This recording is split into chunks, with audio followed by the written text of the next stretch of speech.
The morning sun streamed through the kitchen window, illuminating the coffee stains on the old table where Ethan sat, his brow furrowed in thought.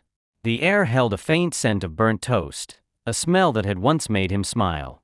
Today, however, it only reminded him of the many breakfasts shared with his mother, each one a facade of warmth and love.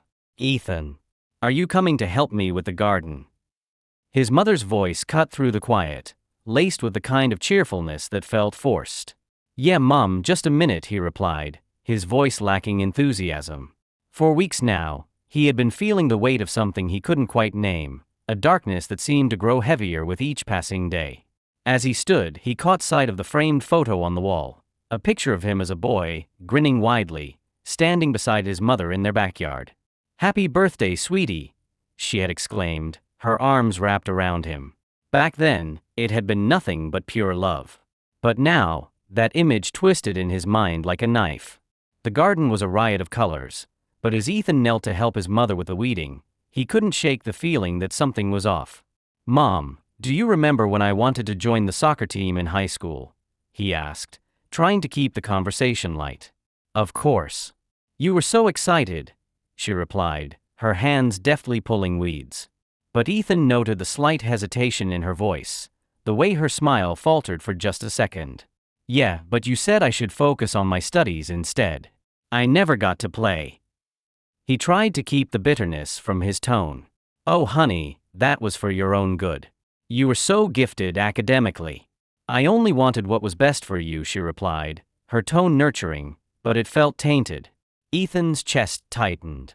He had heard this line so many times before, but today, it felt like a veil was lifting, revealing the threads of manipulation woven through his life. "Right," he muttered, looking at the soil beneath his fingers, dirt caked under his nails. "Best for me." He finished the weeding in silence, the air thick with unspoken words.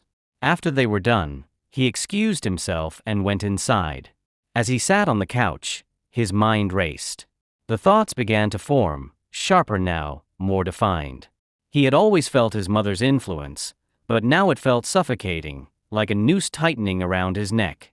The following days were a blur of restless nights and distracted workdays.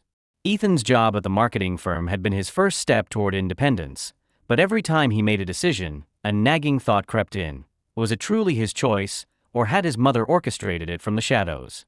He decided to confront her, but first, he needed evidence. He began rummaging through old boxes in the attic, searching for anything that might reveal the truth. The first box he opened was filled with faded birthday cards and childhood drawings. Among them, a file caught his eye, labeled Ethan's Future. As he flipped through the pages, his heart raced. The contents were a series of notes and plans outlining his life from the moment he graduated high school, college choices, job prospects, even potential relationships. Each entry was meticulously detailed, and what struck him most was the recurring theme: keep him close. He needs my guidance. His breath hitched. "No, this can't be real," he whispered, his hand shaking. The betrayal cut deep, sharper than any knife. He stumbled backward, dropping the file as memories flooded in, times when she had subtly discouraged him from pursuing opportunities, always with a smile on her face. "That's not really your strength, is it?" she'd say, a gentle hand on his shoulder, while he felt the weight of her disappointment. The next evening, he met up with his best friend, Max, at their usual bar. He needed to talk, to vent. The dim lights flickered above them as they settled into a booth. "Dude, you look like you've seen a ghost," Max said, leaning in. "What's up?" Ethan took a deep breath, trying to find the right words. "I think my mom has been manipulating my life." Max raised an eyebrow. "What do you mean?" "I found this file in the attic. It has all these notes about my choices: college, jobs, relationships. It's like she's been pulling the strings all along," he said, his voice tinged with a mixture of anger and disbelief. "Whoa, that's heavy. Have you talked to her about it?"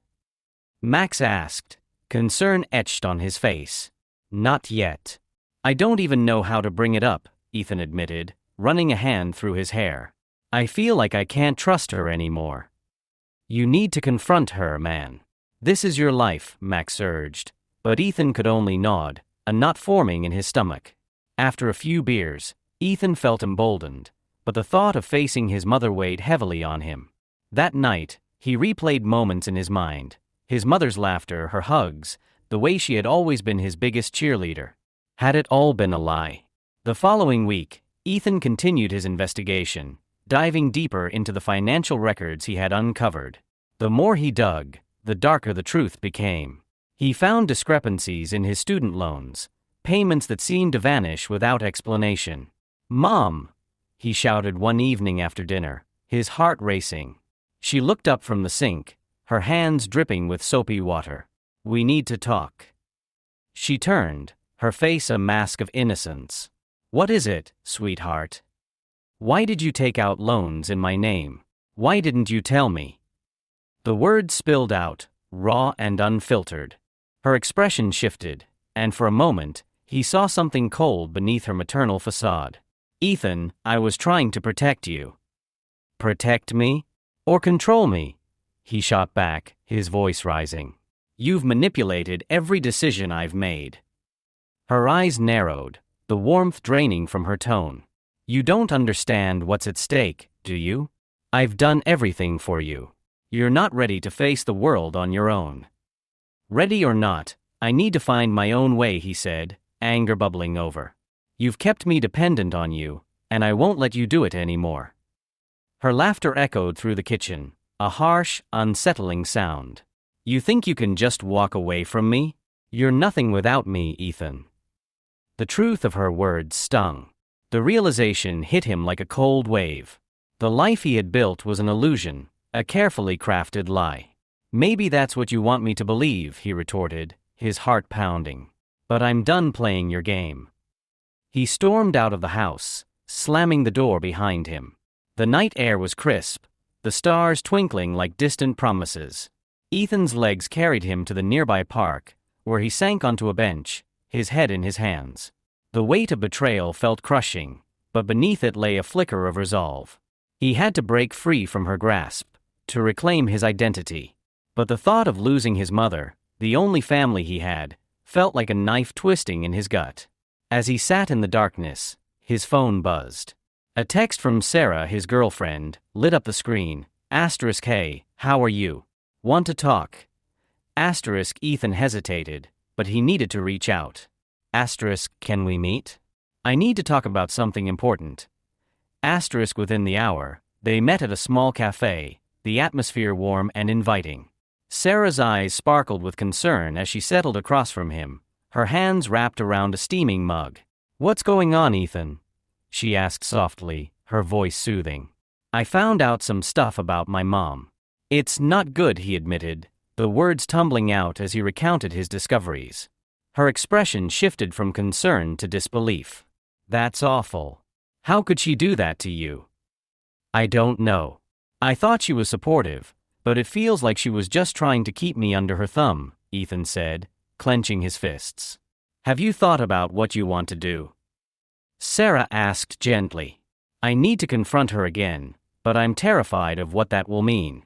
I don't want to lose her, but I can't keep living like this," he confessed, the weight of his choices heavy in the air. Sarah reached out, placing her hand over his. "You deserve to be free, Ethan. You deserve to make your own choices." As he looked into her eyes, he felt a surge of determination. He had to confront his mother, to face the truth, no matter the cost. The next day, Ethan returned home, his heart racing. He found his mother in the living room, flipping through a magazine, her expression calm and collected. "Ethan, you're back early," she said, looking up with an air of feigned innocence. "Mom, we need to talk," he said, his voice steady despite the turmoil inside. "About what?" she asked, crossing her arms defensively. "About everything. The loans, the manipulation, the way you've controlled my life," he said, his voice rising with each word. Her eyes narrowed. "I did what I had to do to keep you safe. You don't understand the world out there." "No, I don't. Because you never let me experience it," he shouted, his anger boiling over. "You've kept me dependent on you for years." "Ethan, please," she said, her tone shifting. "You don't know what you're saying." I know exactly what I'm saying. I'm done being your puppet, he replied, feeling the weight of his decision solidify. Without me, you'll fail, she said, desperation creeping into her voice. Maybe I need to fail to learn how to stand on my own, he countered, the truth of his words cutting through the tension. The silence stretched between them, heavy and suffocating. Ethan's heart raced as he awaited her reaction. Finally, she spoke, her voice trembling. You're making a mistake. Maybe, he replied, his resolve unwavering. But it's my mistake to make. With that, he turned and walked away, leaving behind the walls of manipulation that had held him captive for so long. As he stepped into the sunlight, he felt a sense of liberation wash over him, a painful but necessary step toward reclaiming his identity. He took a deep breath, the air filling his lungs with new possibilities. The world felt vast and uncertain, but for the first time in years, he felt the spark of hope igniting within him. He would face the challenges ahead, no longer bound by the threads of deceit that had once held him captive. Ethan's journey was just beginning, but he was ready to embrace the unknown, to craft his own story, one choice at a time.